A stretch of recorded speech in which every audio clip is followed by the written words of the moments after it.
ఇక బంగారం విషయానికి వచ్చినట్లయితే బంగారం ధర ప్రస్తుతం మనకి 24 క్యారెట్లు 10 గ్రాములు చూసినట్లయితే దాదాపు 1.53 అంటే దాదాపు 1,50,000 పైనే ఇక్కడ ట్రేడ్ అవుతున్నట్లయితే మనం గమనించవచ్చు.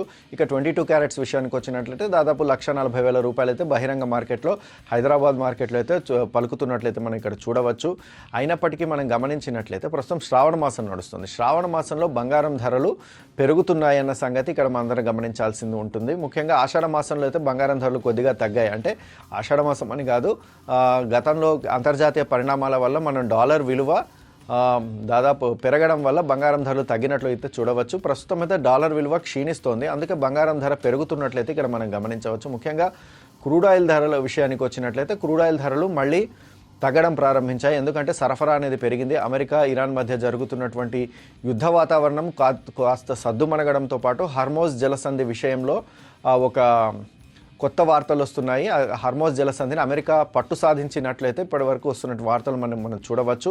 దీనివల్ల హర్మోజ్ జలసంధి గుండా ఆయిల్ నౌకల రాకపోకలు అనేది ఇప్పుడు ప్రస్తుతం పెరుగుతున్నట్లు అయితే ఇప్పుడు వార్తలు అయితే వస్తున్నాయి. అమెరికా ప్రకటించినట్లు హర్మోజ్ జలసంధి పైన ఒకవేళ అమెరికా సైన్యాలు కనుక పట్టు సాధించినట్లయితే ఇది చాలా వరకు ప్రపంచ ఆయిల్ మార్కెటింగ్ క్రైసిస్ మీద ఒక రకంగా ఒక పెద్ద రిలీఫ్ అనేది చెప్పాల్సి ఉంటుంది.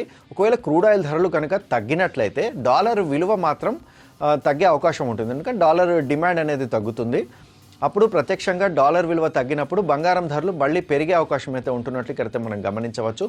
అయితే ఒక ఆశాజనకమైన విషయం ఏంటంటే ఒకవేళ బంగారంలో కొనుగోలు చేసేవారికి, ఇది రిటైల్ కొనుగోలుదారులకి సెప్టెంబర్కు సంబంధించినంత వరకు ఫెడరల్ రిజర్వ్ సంబంధించిన వడ్డీ రేట్ల ప్రకటన అయితే జరుగుతుంది.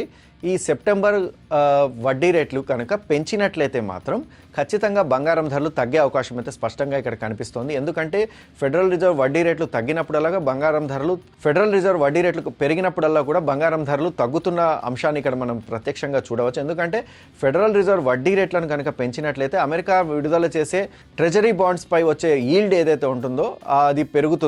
అది పెరిగినప్పుడు బంగారంలో పెట్టుబడి పెట్టిన వారు తమ పెట్టుబడులను అటు బంగారం నుంచి బయటకు తీసి ప్రాఫిట్ బుకింగ్ రూపంలో బయటకు తీసుకొని అమెరికా ట్రెజరీ బాండ్స్లో పెట్టుబడి పెడుతుంటారు. ఈ కారణంగానే ఒక్కసారిగా బంగారానికి డిమాండ్ తగ్గి ప్రపంచవ్యాప్తంగా కూడా బంగారం ధరలు తగ్గుతూ ఉంటాయి. దీనికి తోడు సెంట్రల్ బ్యాంక్స్ గమనించినట్లయితే సెంట్రల్ బ్యాంక్స్లో కూడా బంగారం కొనుగోళ్లు తగ్గుతున్నాయి.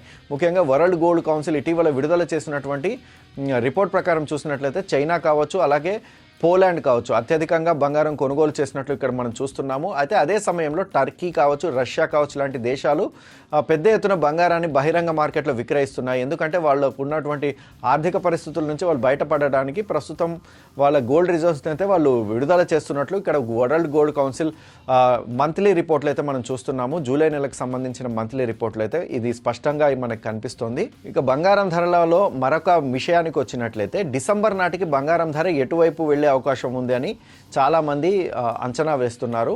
అయితే డిసెంబర్ నాటికి సంబంధించినంత వరకు చూసినట్లయితే గ్లోబల్ బ్రోకరేజీ సంస్థలు సూచిస్తున్న దాని ప్రకారం గమనించినట్లయితే ఒక ఔన్స్ గోల్డ్ ఖరీదు దాదాపు $6,000 వరకు వెళ్ళే అవకాశం ఉందనేసి ప్రస్తుతము అటు గోల్డ్మెన్ సాక్స్ లాంటి బ్రోకరేజీ సంస్థలు అయితే మనకి ఇక్కడ ప్రకటిస్తున్నట్టయితే చూడవచ్చు. అలాగే జేపీ మోర్గాన్ కూడా ఇటీవల విడుదల చేసినటువంటి తన గోల్డ్ అవుట్లుక్లో ఒక ఔన్స్ గోల్డ్ విలువ దాదాపు $6,000 వరకు వెళ్ళిందని అయితే ప్రకటించింది, వెళ్ళే అవకాశం ఉందని అయితే ప్రకటించింది. దీన్ని బట్టి గమనించినట్లయితే డిసెంబర్ నెల నాటికి బంగారం ధరలు పెరిగే అవకాశం ఉన్నట్లయితే ఇక్కడ చూడవచ్చు. అయితే ఇది చాలా వరకు చూసినట్లయితే గోల్డ్లో ఎవరైతే ఇన్వెస్ట్ చేస్తున్నారో వాళ్ళకు మాత్రం ఇది కాస్త ఆశావహంగానే ఉంటుందని చెప్పవచ్చు.